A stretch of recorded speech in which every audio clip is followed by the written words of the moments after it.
बजारनगर जिल्हा संभाजीनगर येथील श्रीकृष्ण मंदिर या ठिकाणी श्रीकृष्ण जन्मोत्सव सोहळा अति उत्साहात या ठिकाणी साजरा होत आहे।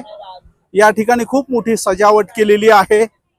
जवळच रक्तदान शिबिरही आयोजन केलेलं आहे। या ठिकाणी ही रांगोळी काढलेली आहे आणि आपण सध्या मंदिरामध्ये जात आहोत। अनेक भक्तगण सध्या आलेले दिसून येत आहेत। आपण फक्त आता सुरुवातीला या ठिकाणी रांगोळी सुंदर काढलेली आहे।